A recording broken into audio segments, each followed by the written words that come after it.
All right, brace yourself. Some of the bands we grew up worshiping, the ones who shook arenas, Give me all your loving, all your hugs and kisses too. tore up radios, rewrote entire decades, are struggling in ways fans can't ignore anymore. Sweet home Alabama. This isn't gossip. This is coming straight from ticket holders, setlist trackers, and front row lifers. I wanna know what love is. And some of these names will hit you right in the chest. On the highway to hell. Stick around to the very end. The bonus entry is one fans have argued about for 50 years. Let's dive in.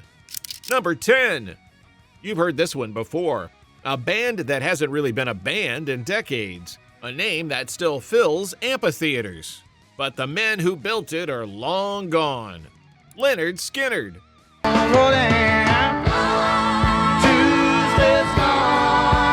Lynyrd Skynyrd started as a Jacksonville bar band with a bad attitude and a world-class songwriter in Ronnie Van Zant. Their 1973 debut, with Tuesday's Gone, Gimme 3 Steps, and the 9-minute Southern rock baptism of Freebird, announced a sound no one else had. But the 1977 plane crash changed everything. That you need, oh, it's in your soul. The band broke apart. Then, a decade later, the survivors rebuilt under Johnny Van Zant. By 2023, with Gary Rosington's passing, the last original member, Skynyrd effectively became a tribute touring under a sacred flag. Fans aren't angry, they're just tired of pretending. Many quietly say the band deserves a final bow. Sweet home Alabama. Number 9. You know this one. A band with hits carved into FM radio. But the men who made them aren't the ones taking the stage anymore. Foreigner.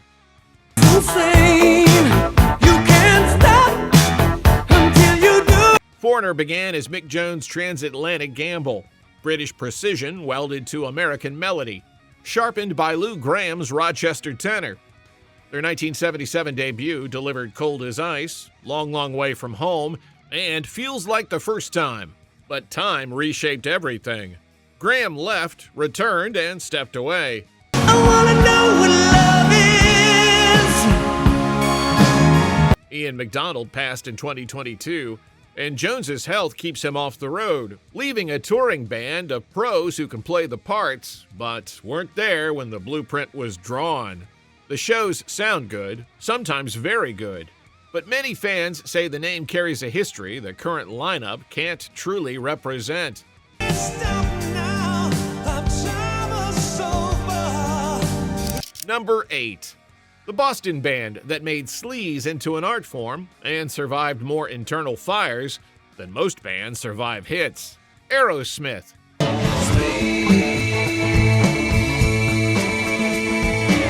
Aerosmith came out of Boston in the early 70s, swinging hard.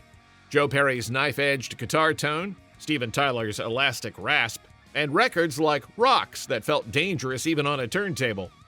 They outran chaos for decades, but the past decade made the strain too visible to brush aside. Tyler's voice faltered. Tours slipped into postponements. Dream on, dream yourself. And in 2023, their Peace Out Farewell run was cut short after just 3 shows when Tyler suffered a fractured larynx.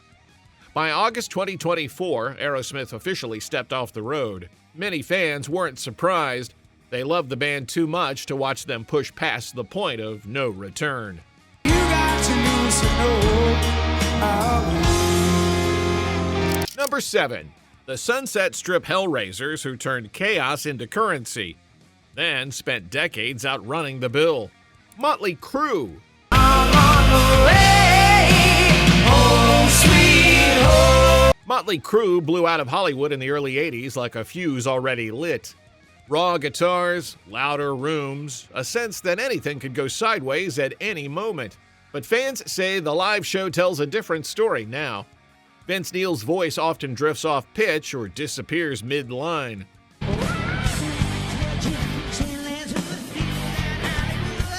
Mick Marr's retirement from touring in 2022, after a lifetime battling ankylosing spondylitis, was followed in 2023 by a lawsuit that deepened the fracture. John 5 brings precision, but longtime listeners say the chemistry changed. People still show up for the nostalgia, but even loyal crew diehards admit the spark doesn't hit like it used to.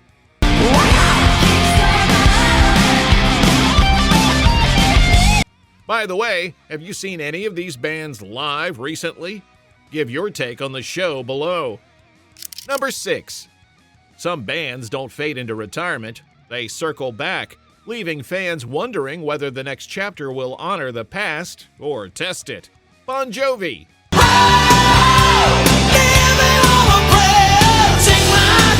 Bon Jovi once carried Jersey ambition into arenas worldwide. Radio polish, working class uplift, a live reputation forged over decades. But fans who watched the 2022 tour say the story shifted. John Bon Jovi's voice, already battling an atrophied vocal cord, struggled through those shows.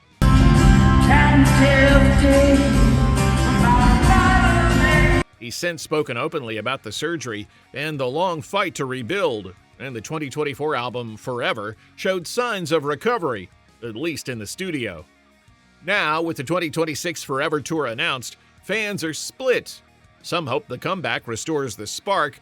Others fear the stage will expose the gap between the records and reality.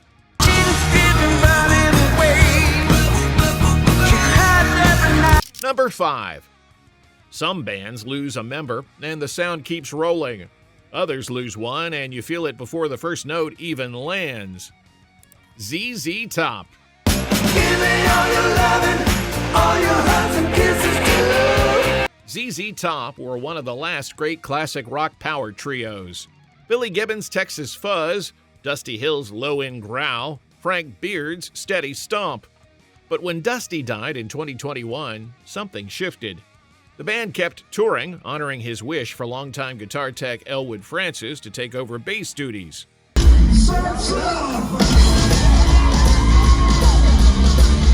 Elwood plays with heart, and Billy's tone still bites. But fans admit the trio's balance is gone. The music lives on, but the soul of that original lineup left with Dusty.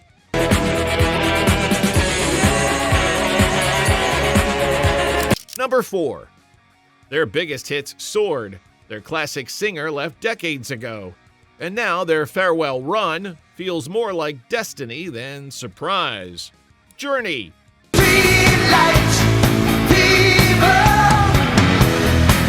Journey was once the gold standard for arena rock polish. Neil Sean's fluid guitar, Jonathan Cain's cathedral-sized keyboards, Steve Perry's impossible tenor. But fans say the modern era feels like a long aftermath. Perry's gone. The Journey camp has spent years locked in lawsuits over trademarks and control of the name.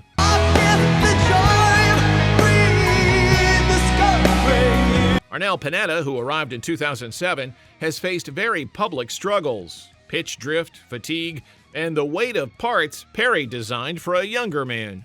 The 2025 farewell tour announcement didn't surprise anyone. They still sell tickets, still hit nostalgia hard, but even loyal listeners admit the center isn't holding. It goes on and on and on and on. Number 3. Some bands outrun every rule: age, loss, exhaustion, and fans argue just as fiercely about when the story should end as they do about the music. The Rolling Stones. Pleased to meet you. Hope you guess my name. The Rolling Stones have been bending time since the early 60s. Mick Jagger still moving like a man half his age, Keith Richards stubbornly present, Ronnie Wood grinning through every riff.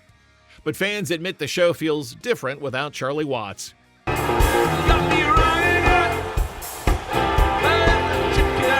Steve Jordan brings power, but the loose swing that defined the Decca and early Rolling Stones records years can't be duplicated. Many still love seeing them out there, but even diehards whisper that another stadium run might be asking too much from an era that already gave more than anyone expected. I see a red door and I want to be there. Number 2. The band that made one album detonate a decade and reunited with enough baggage to fill a jet. Guns N' Roses.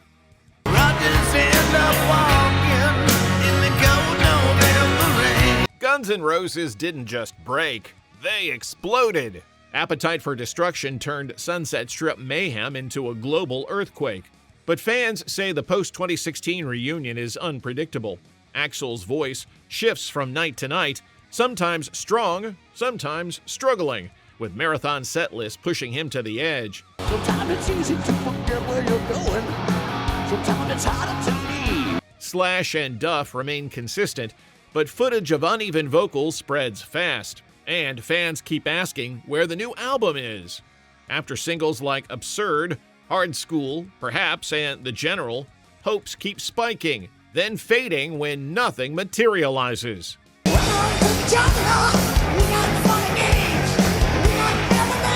Number 1. This is the band that built a global empire out of one roar. Brothers at the core, a schoolboy on guitar, and a rhythm carved in stone. AC/DC.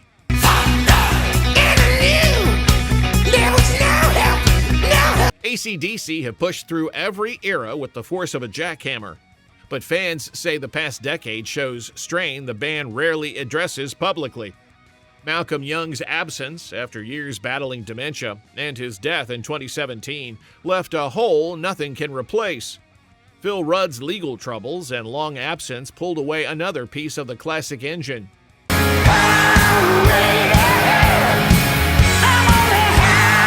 Brian Johnson returned with new in-air tech, but listeners say his voice sometimes struggles under punishing set lists.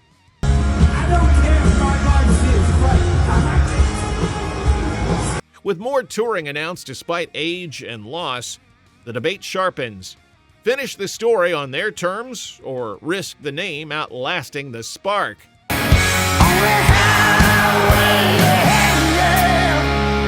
Bonus: the band that turned rock into comic book theater and split fandom for 50 years. Kiss.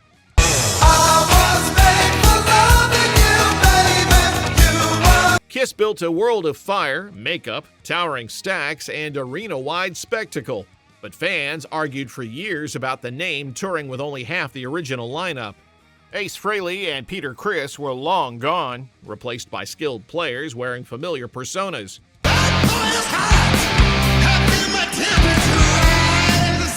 The final show at Madison Square Garden in December 2023 unveiled the next chapter, Kiss as digital avatars, with a new era beginning in 2027. Then Ace's passing in October 2025 closed the door on any hope of the original four sharing a stage again.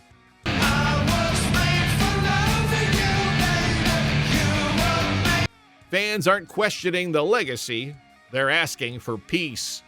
This segment is dedicated to Ace Frehley, the spaceman. All right, your turn. Which band do you think should finally call it quits? And which one would you still pay to see live today? Let me know in the comments.